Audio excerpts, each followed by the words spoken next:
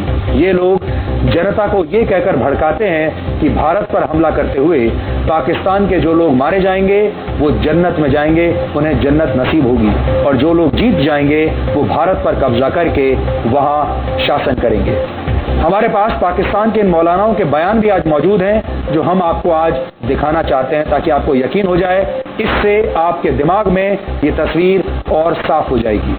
دوستو غزوہ ہند کی روایات کا جائزہ لیا جائے تو ہمیں کچھ چیزیں واضح ہو جاتی ہیں کہ یہ جنگ آخری دور میں لڑے جانے والی جنگ ہے۔ اس وقت مسلمانوں کی طاقت کا مرکز حجاز نہیں ہوگا بلکہ خراسان میں ہوگا، جس میں پاکستان، انڈیا، افغانستان، روس اور ایران تک کے علاقے شامل ہیں۔ طاقت کے اس مرکز میں موجود اجمیوں کا لشکر بہتر ہتھیاروں سے لیس اور بہتر شاہ سواروں پر مشتمل ہوگا۔ دوستو اجمیوں کا مطلب عرب نہیں بلکہ عرب سے باہر کے لوگ، یعنی پاکستان کے لوگ۔ اس وقت بیت المقدس میں یہودیوں کا اجماع ہو چکا ہوگا، جیسا کہ دوستو آج کل ہو چکا ہے۔ شام میں خرابی ہو چکی ہوگی۔ اس لشکر کو بیافا یہود و ہنود سے دشمنی اور جنگ درپیش ہوگی۔ دوستو دنیا میں واحد پاکستان آرمی ہی ہے جس کی یہود اور ہنود دونوں سے دشمنی ہے، جبکہ حال ہی میں سعودی عرب نے بھی اسرائیل کو اپنے ملک میں آنے جانے کی اجازت دے دی ہے، یعنی سعودی عرب نے بھی اسرائیل کو تسلیم کر لیا ہے۔ اب پوری دنیا میں صرف اور صرف پاکستان ہی ایسی مسلم طاقت بچا ہے جس نے اسرائیل کو تسلیم نہیں کیا، اور انڈیا کے ساتھ بھی پاکستان کے تعلقات آپ سب کے سامنے ہیں۔ ان تمام باتوں کو دیکھا جائے تو پتہ چلتا ہے کہ موجودہ دور وہی دور ہے جب مسلمانوں کی طاقت کا مرکز خراسان میں پاکستان کی ایٹمی طاقت اور جدید تربیت یافتہ فوج کی شکل میں قائم ہو چکا ہے، اور یہی وہ ملک ہے جسے یہود ہنود سے بیک و خطرہ لگا رہتا ہے۔ شام میں خرابی پیدا ہو چکی ہے اور اسرائیل کی شکل میں یہودیوں کا اجماع بھی ہو چکا ہے۔ مشرکین کی اس وقت دنیا میں سب سے بڑی ریاست انڈیا کے لیے پاکستان بدترین دشمن اور رکاوٹ ہے۔ اسرائیل کے لیے مدینہ کی طرف پیش قدمی کو پاکستان نامی اسلامی ایٹمی قوت سے مستقل خطرہ درپیش ہے،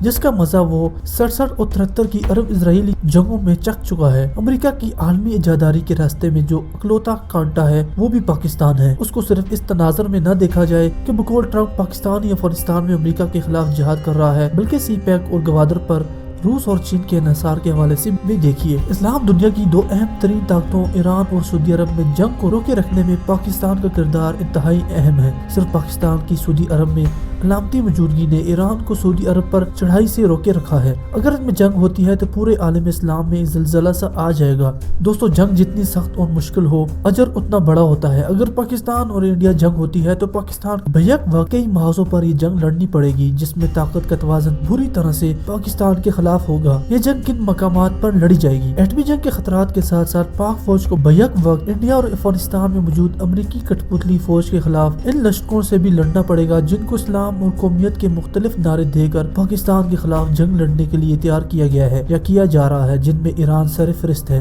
دشمن کے مقابلے میں افرادی قوت بہت کم ہوگی، 65 کی طرح ایک اور 5 کا تناسب ہوگا۔ انڈیا دنیا میں اسلحے کی سب سے بڑی خریداری کر رہا ہے جو ہتھیاروں کے انبار لگا چکا ہے، جبکہ افغانستان کو امریکہ اور اسرائیل ہر قسم کے وسائل فراہم کرنے کے لیے تیار ہے۔ ان مقابلوں میں پاک فوج کے پاس یقیناً بہت کم ہتھیار ہوں گے۔ دوستو آپ نوٹ کیجئے کہ بیک وقت اسلام پسندوں، لبرلز اور قوم پرستوں کو فوج سے متفق کیا جا رہا ہے۔ امریکہ کبھی پاکستان سے براہ راست جنگ کرنے کا خطرہ مول نہیں لے گا بلکہ انڈیا کو ہی استعمال کرے گا۔ اگر اس جنگ میں پاکستان کو شکست ہوتی ہے پورا عالم اسلام اتنی تیزی سے گرے گا جس کا تصور ہی خوف زدہ کرنے والا ہے۔ لیکن دوسری طرف اس جنگ کی فتح نہ صرف امریکہ اسرائیل کو اس خطے میں سب سے بڑے حلیف سے محروم کر دے گی بلکہ پاکستان، انڈیا، بنگلہ دیش اور کشمیر میں موجود کم سے کم 50 کروڑ مسلمانوں کو مستقل طور پر ایک ناجائز اور جابر ریاست سے نجات مل جائے گی، جس کے بعد یہاں موجود لشکر انڈیا کی مدد حمایت سے محروم اسرائیل کی طرف مارچ کر سکیں گے اور دنیا کے نقشے پر ایک نئی ریاست کا وجود ہوگا، ایک بڑا پاکستان۔ دوستو آپ اس ویڈیو کو لائک کرنے کے ساتھ ساتھ دوستوں کے ساتھ شیئر کیجیے گا۔ ہمیں اجازت دیں، خدا حافظ۔